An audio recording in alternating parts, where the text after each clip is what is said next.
warahmatullahi wabarakatuh. Selamat datang di Laboratorium IPA SMP Muhammadiyah 1 Denpasar dengan saya Abdillah Nur Ihsan SSI selaku Kepala Laboratorium IPA SMP Muhammadiyah 1 Denpasar. Mulai hari ini saya akan melaksanakan OJR (On the Job Learning), diklat pengembangan atau diklat peningkatan kompetensi kepala laboratorium IPA yang diadakan oleh P4TK IPA. Di sini mulai hari ini saya akan melakukan pengembangan atau perbaikan administrasi, kemudian pengelolaan tata ruang, alat bahan, dan pelaksanaan laboratorium yang ada di laboratorium ini. Tentunya laboratorium IPA SMP Muhammadiyah 1 Denpasar masih sangat jauh dari kondisi ideal, sehingga perlu dilakukan pengembangan. Adapun pengembangan yang akan kami lakukan mengikuti hasil diklat yang sudah kita laksanakan di Bandung, yaitu saat in service 1 dari tanggal 10 November sampai tanggal 18 November kemarin. Nah, itu akan kita aplikasikan di laboratorium ini, sehingga harapannya laboratorium IPA SMP Muhammadiyah 1 Denpasar akan menjadi lebih baik. Terima kasih, selamat mengikuti kegiatan atau menyimak kegiatan yang akan saya lakukan.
Terkait percobaan engine house, yaitu terkait percobaan fotosintesis untuk membuktikan bahwa fotosintesis itu menghasilkan oksigen. Di sini ada beker gelas ya, kemudian ada corong, kemudian di sini seharusnya menggunakan tabur reaksi, tapi saya gunakan gelas ukur.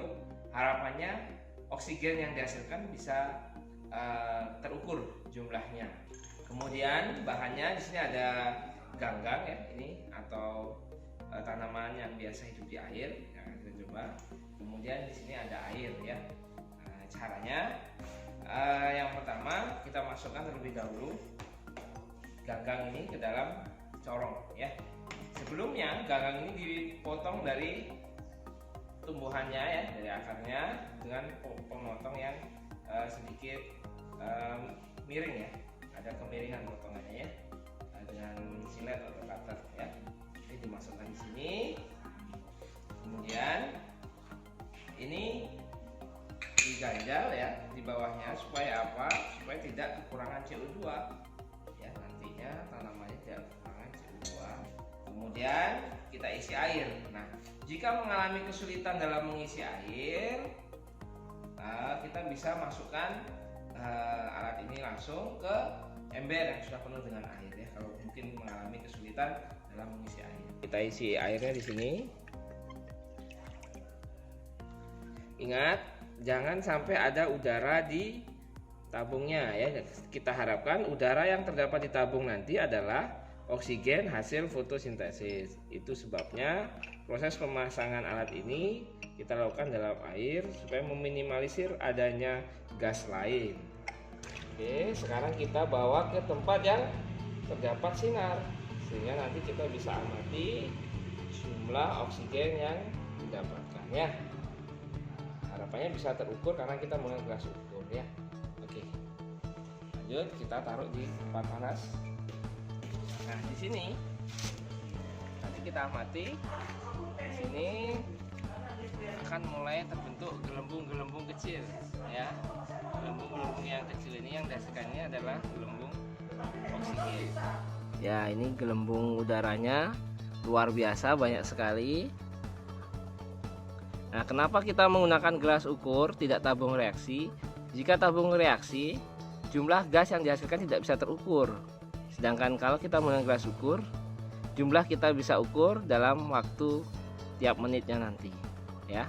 Oke, ini mulai dari keluarnya gelembung pertama tadi bisa kita ukur di sini. Nah, sekaligus video ini sebagai timer ya untuk menentukan berapa waktu yang diperlukan sampai beberapa mili. Ya, ini ya. Jadi teman-teman bisa mencoba sendiri untuk uji engine house. Ya, ini materi IPA di kelas 8 ya. Nah, jadi bisa dicoba sendiri di rumah ya. Bisa menggunakan gelas bening atau dengan gelas ukurnya bisa dengan apa namanya tabung reaksi ya. Saya akan menjelaskan menggunakan alat kit listrik ya. Untuk menjelaskan materi gaya gerak listrik induksi ya. Jadi bagaimana proses dihasilkannya listrik melalui adanya pergerakan magnet di sekitar kawat kumparan ya. Oke, jadi alat yang digunakan di sini ada kumparan ya. Kumparan ada 3 ya, ada yang 1000, kemudian ada 250 liter dan ada 500 liter ya. Kemudian dihubungkan dengan voltmeter. Jadi nanti kita akan ukur menggunakan 2 buah magnet ya. Yang satu nanti magnet yang sendiri satu, kemudian nanti 2 magnet akan saya jadikan satu. Harapannya dengan magnet yang lebih besar maka listrik yang dihasilkan lebih besar ya. Oke, caranya adalah dengan mendekatkan magnet ke lilitan kumparan kawat ya, didekatkan kemudian digerakkan ya. Jadi proses penggerakan magnet ini bisa diputar, bisa naik turun tergantung dari sistem generator yang ada ya biasanya. Setelah dicek lagi.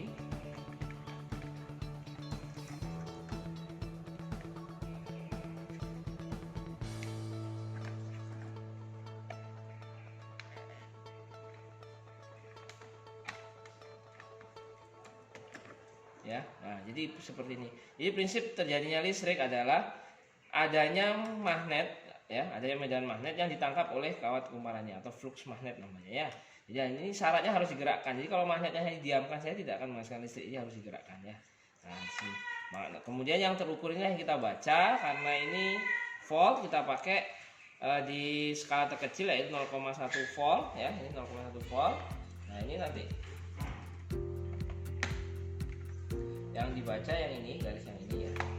Nah, dicari simpangan yang terjauh ya, simpangan terjauh yang paling mungkin untuk satu magnet ya, simpangan terjauh yang paling mungkin. Nah, di sini sampai kurang lebih 3 ya, karena ini 0,1 maka 0,3 volt yang terukur. Kemudian kalau untuk dua magnet, cara menggabungkan magnet ya, yang kutub yang sama digabungkan ya. Kalau begini nanti tidak ada hasil ya, jadi agak tolak menolak, tapi ditahan saja, dipegang saja untuk menghasilkan dua. Tidak mengikat atau mas ya prosesnya. Ya, jadi ini tergantung sirkuitnya, jadi tolong diperhatikan. Kadang-kadang kalau jari kabelnya terputus, koneksi yang terputus, tidak mau ya.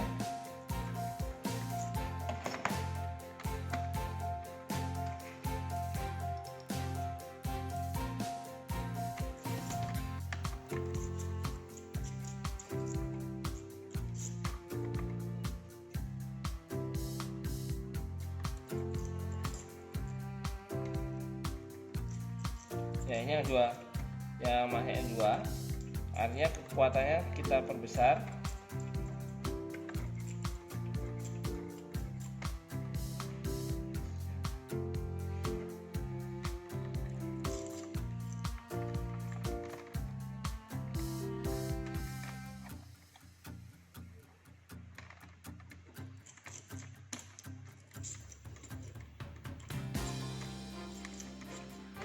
Ya, itu sampai di angka 6 ya.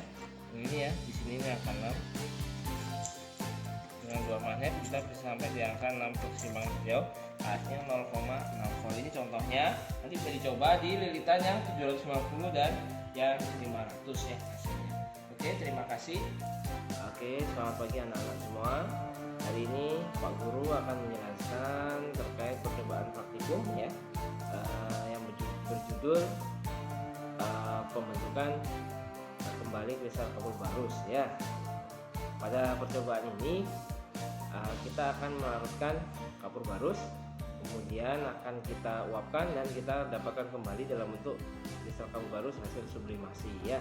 Adapun alat-alatnya, yang pertama ada numpang ya, numpang porselen untuk menghaluskan. Kemudian ada beker gelas, ini ada beker gelas, kemudian batang pengaduk, ada corong ya, kemudian ada bunsen, ada kaki 3 plus kasa asbes, dan ada kertas saring, dan juga korek api, jangan lupa. Oke, untuk bahannya kapur barus ya akan kita lakukan, dan nanti ada aquades untuk melarutkan, dan ada air atau es nanti untuk mendinginkannya. Oke, langkah yang pertama yaitu kita haluskan terlebih dahulu kapur barusnya ya. Kita haluskan. Oke, setelah halus kita masukkan ke dalam glass beaker ya. Kita masukkan ke dalam beaker gelas.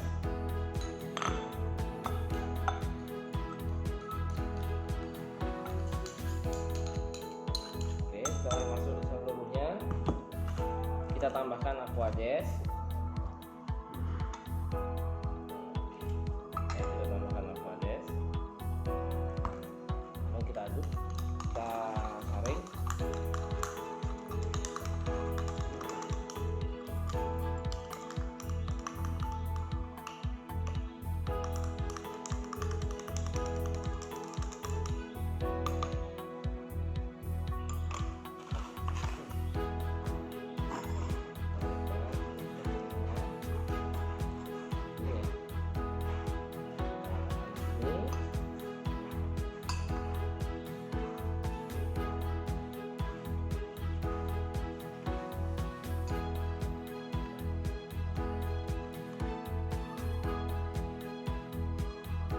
Dalam melipat kertas saring dipaskan ya.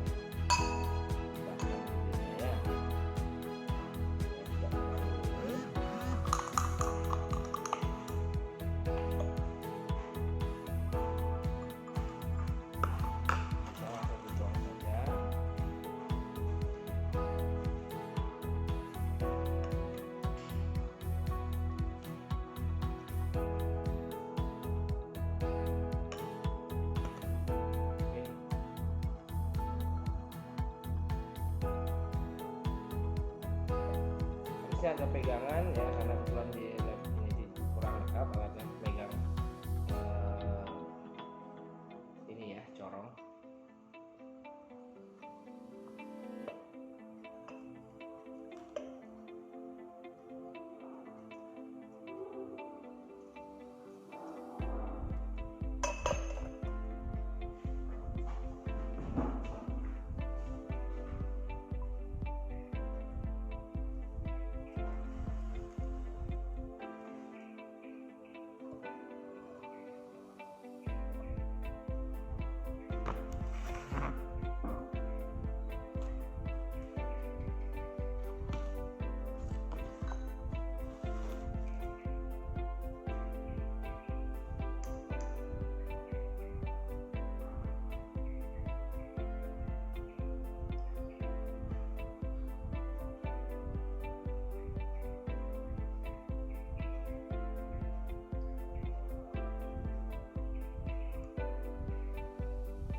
kita tunggu sampai selesai ya.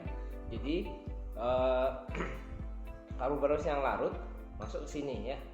Otomatis ketika misalkan campuran kapur barus yang kotor ya, kapur barus yang kotor ya, pasir, maka yang pasir-pasir itu akan menempel di atas, ya tidak akan turun. Yang ini hanya larutan dari kapur barus saja ya. Kapur barus, selanjutnya akan kita pisahkan kapur barusnya dengan airnya. Itu dengan cara diuapkan, dievaporasi. Nah, setelah uap dari kapur barus itu akan ditangkap oleh ini, nanti di can petri di balik sini. Yang menempel di sini, makanya akan kita kasih air atau es. Kalau tidak ada es, ini kita pakai es ya, nanti untuk sublimasi.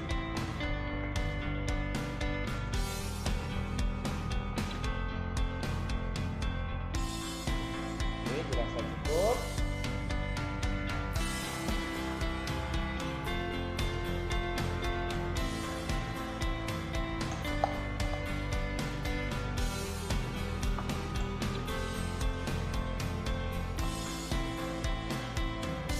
Dari kulkasnya ini sekarang akan kita uapkan ya. Nah ini, saat dipanaskan, lebih bagus menggunakan cara penguapan ya, karena di sini tidak ada. Bisa gunakan beker gas ya. Di atas bisa diisi es ya, selain air juga bisa diisi es ya.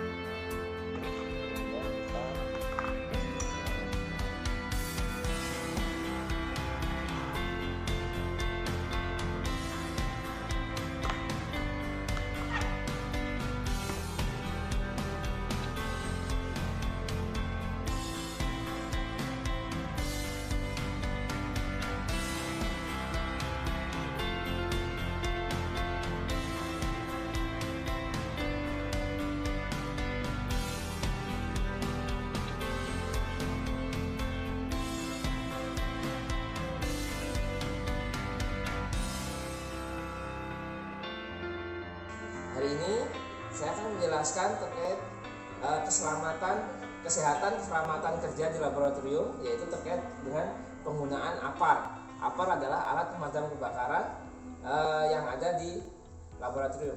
Ini bentuk dari APAR. Oke, saya jelaskan bagian-bagian dari APAR. Yang pertama adalah tabung. Ini ada tabungnya yang berisi cairan APAR atau berupa serbuk. Jadi APAR ini isinya bermacam-macam. Ada yang berisi serbuk, ada yang berisi cair ya. Kemudian ada juga yang berisi gas CO2. Berikutnya bagian yang lain mungkin bisa saya lepas.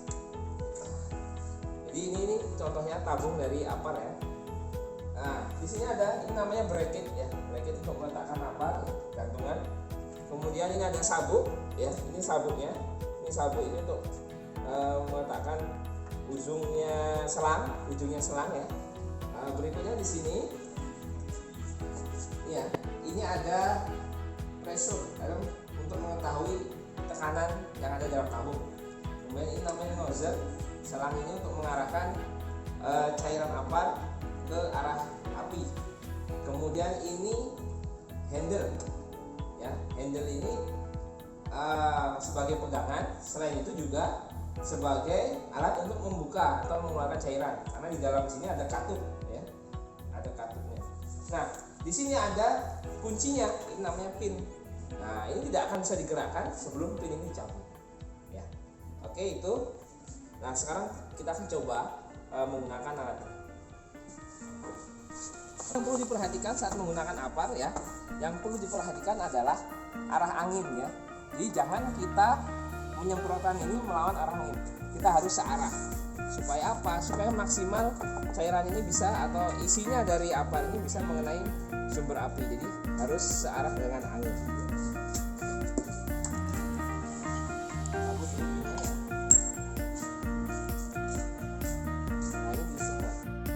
Kita lanjutkan materi yang tadi. Setelah saya menjelaskan komponen yang ada bagian-bagian APAR, sekarang saatnya kita tahu bagaimana cara menggunakannya.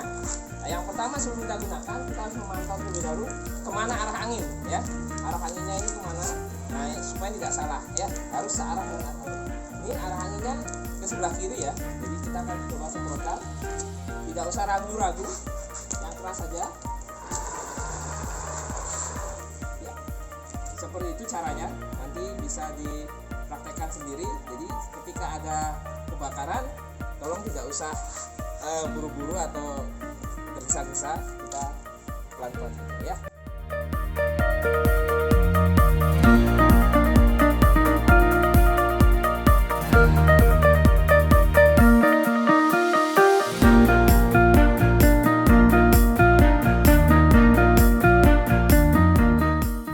Terima kasih telah menyaksikan dan menyimak kegiatan-kegiatan dalam rangka OJL on the job learning yang telah saya lakukan di Laboratorium IPA SMP Muhammadiyah 1 Denpasar. Itu tadi seluruh rangkaian kegiatan yang telah kami lakukan dalam rangka memperbaiki dan mengevaluasi secara administrasi, kemudian secara pengelolaan dan perencanaan kegiatan-kegiatan yang akan diadakan di Laboratorium IPA. Tentunya apa yang telah saya lakukan ini tidak berarti Laboratorium IPA SMP Muhammadiyah 1 Denpasar menjadi sempurna. Masih terdapat banyak kekurangan yang akan terus kami perbaiki. Itu saja, terima kasih telah menyaksikan kegiatan kami. Kurang lebihnya kami mohon maaf. Wassalamualaikum warahmatullahi wabarakatuh.